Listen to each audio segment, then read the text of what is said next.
Hey, how's it going? Today I'm talking about finishing strong has nothing to do with running more. This is Running to the Castle, a podcast for injury-prone RunDisney runners on a journey to running magical miles. Join me, Dr. Allie, as I share the secrets I've gathered as a runner, doctor of physical therapy, and coach. You'll learn the exact ways I get my clients to the castle strong without feeling broken or held together with KT tape as they cross the finish line. I see it all the time. I get questions in the Facebook group, DMs. I see it in other Facebook groups. I need to get stronger so I can finish the race.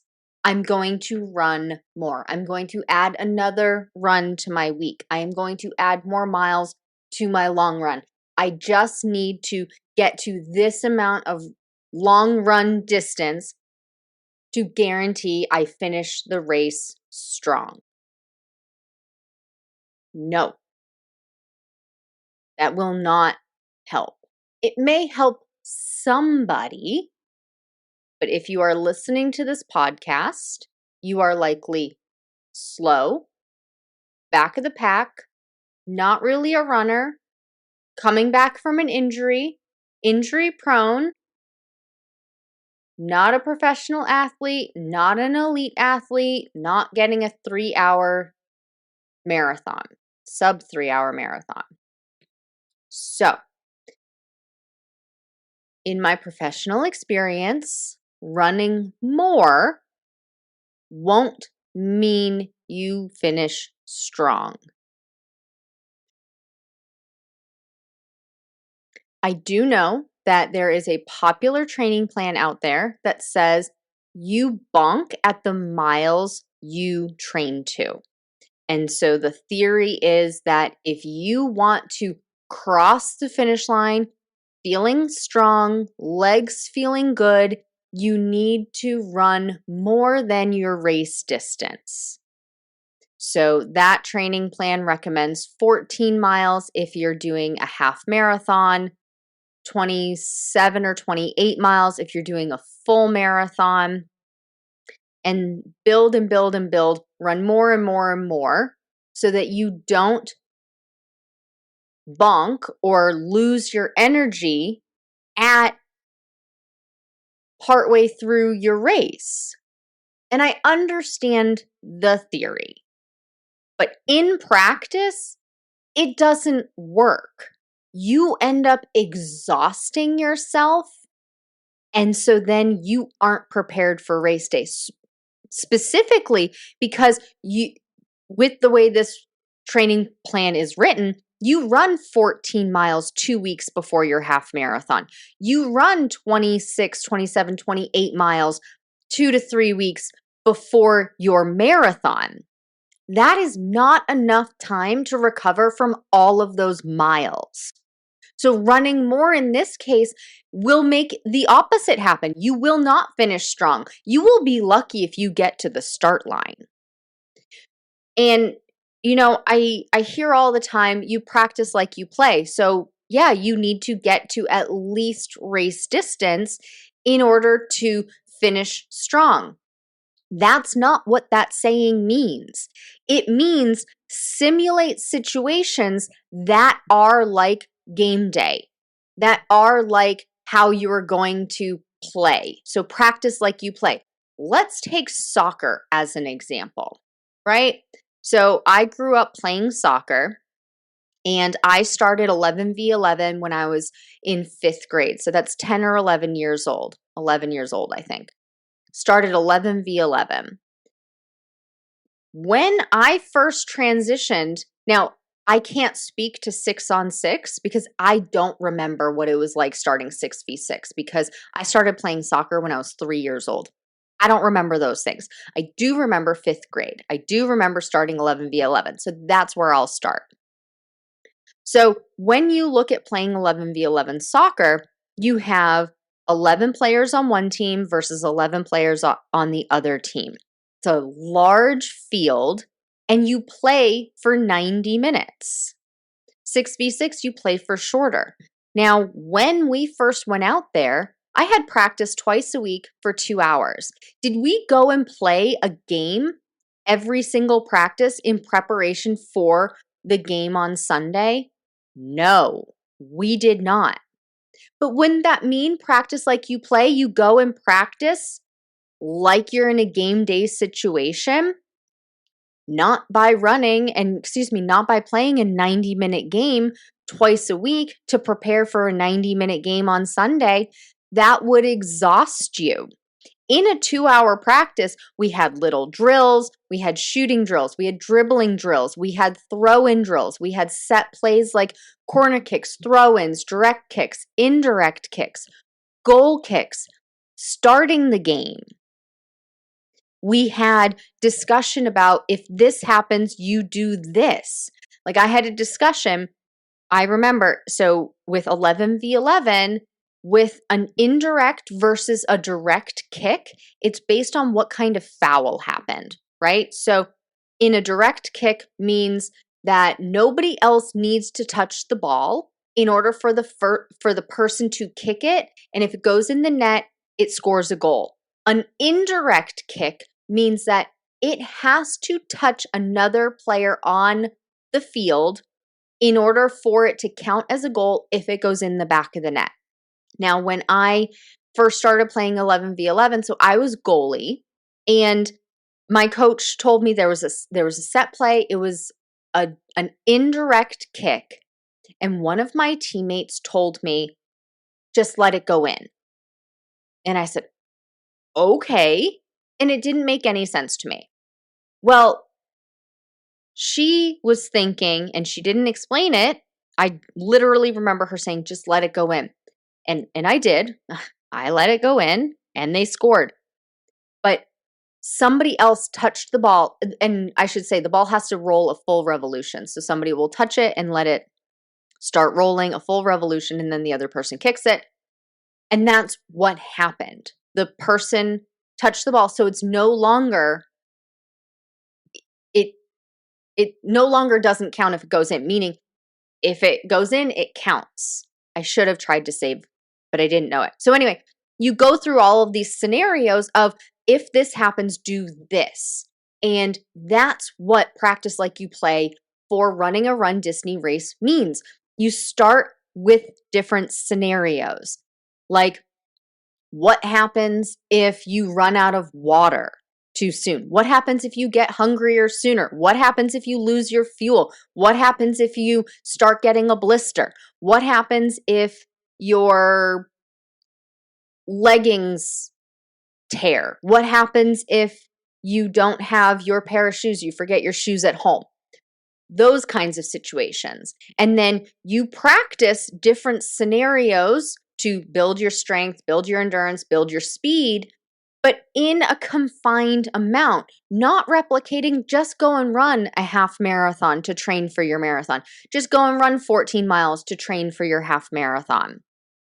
You run short bursts of speed work to get yourself faster. So when you take that time at the character stop and you have to play catch up because the balloon ladies are catching up behind you, now you know what it's going to feel like if you run at X% faster than your easy pace. You know what that's going to feel like, and you know how long it's going to take your legs to recover.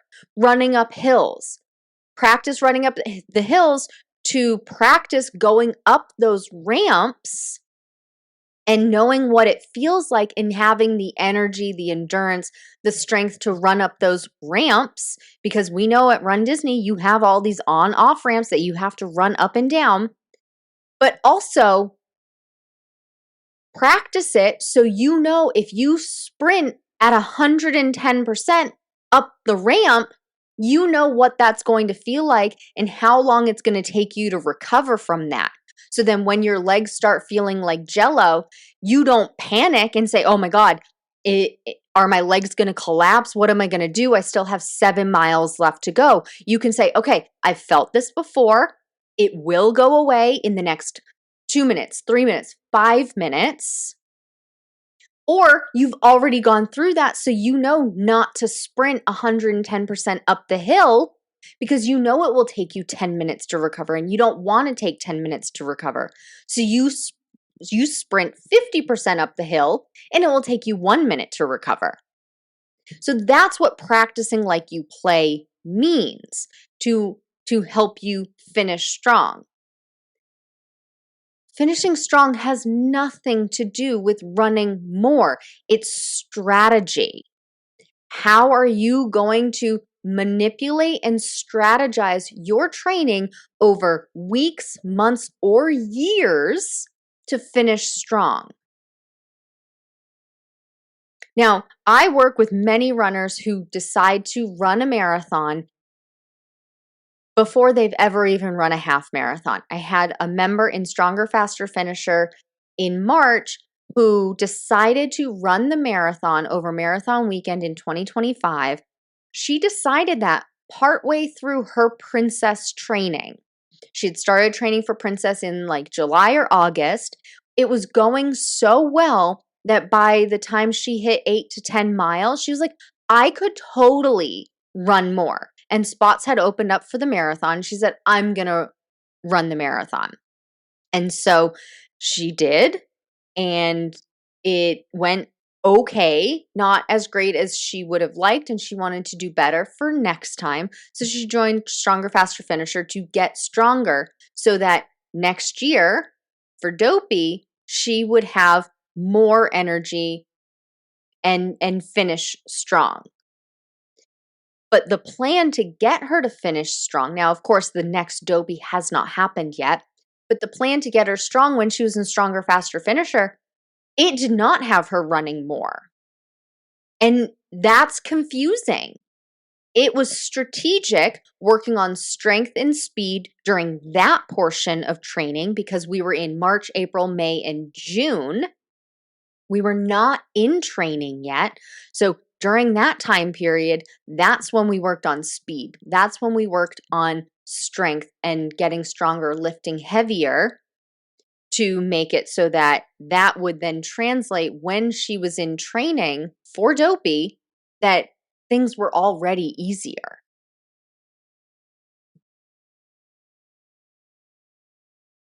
But even doing training, once she starts training for Dopey, it's not going to be run more miles every single week. Now, that sounds weird when I say it. Yes, of course, you're running more miles, but not in the sense of more. It's not 1 to 2 miles every week. It's not running more than race distance. It's not even running race distance. If you follow any of my free training plans, you know the longest distance for a half marathon, a 10 miler, full marathon, it's 70% of race distance. So for a 10 miler, that's 7 miles. For a half marathon, that's 10 miles. For a full marathon, it's 20 miles. That's technically more than 70%. You could just stop at 18 and change, but most people like getting to that 20-mile mark. It's a mind game where it's like, if I just get to 20 miles, it's only a 10K after that.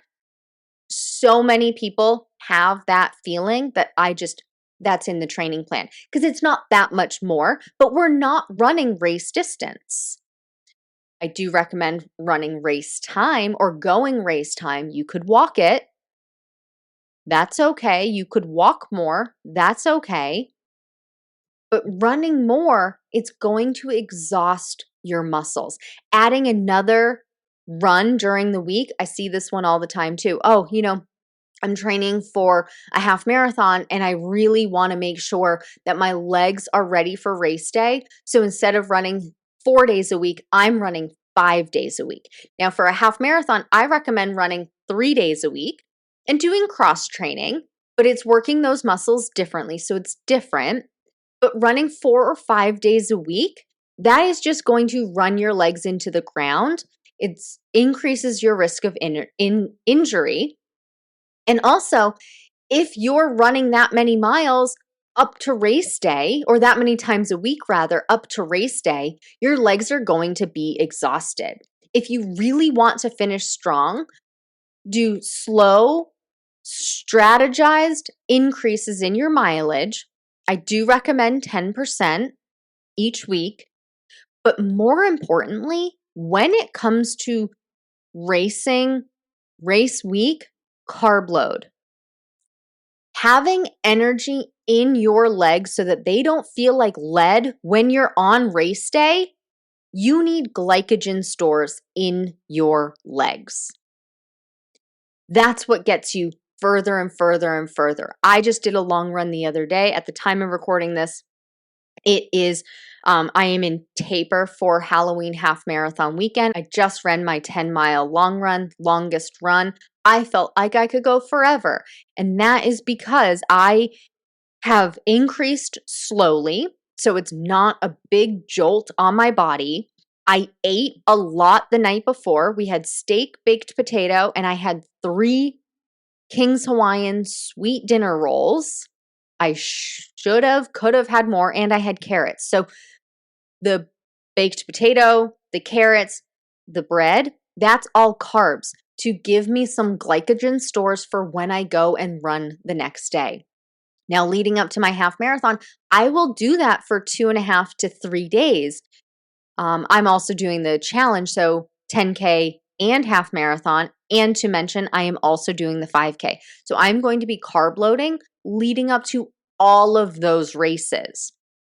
Yes, the 5K, I don't technically need to carb load for it, but it's the course of the weekend. So I'm going to start earlier in preparation for the 5K, 10K, and half marathon. And then I'm going to fuel during the race. I base it on how long I'll be out there, not how many miles I'm running. So I'm going to plan that my half marathon will take me 3 hours. It may take more, especially if I'm stopping for characters or there's congestion. So I'm going to bring enough fuel for me so that if it takes longer than 3 hours, I have the fuel I need. That's what's going to get me across the finish line strong and make it so that I can go and enjoy the parks for the rest of the day. Running more miles is only going to exhaust me more. If I'm a slow, injury-prone, back of the pack, not really a runner, kind of average runner, kind of runner. I'm not talking to the elite people. I'm not talking to the people who are trying to get a sub 3-hour marathon. That is not in my wheelhouse yet. I have not helped somebody do that before. I have not done that before myself. So right now, this information is not for you. This information is for the person who's at the back of the pack, taking 3.5, 4 hours for a half marathon and wants to finish strong and keep going throughout the parks the rest of the day. Please take what you've learned in this episode and use it to adjust your strategy for your RunDisney race training. It's not about doing more. It's about doing the right things in the right balance so you can finish strong, not broken. And if you want personalized guidance specific to your race, your injury history, your running background, and your goals, that's exactly what we do inside Stronger, Faster, Finisher. You'll get step-by-step instructions and a proven system to help you train smarter from start to finish. Join the waitlist today to be the first to know when it opens next. That's all for now. Talk to you soon.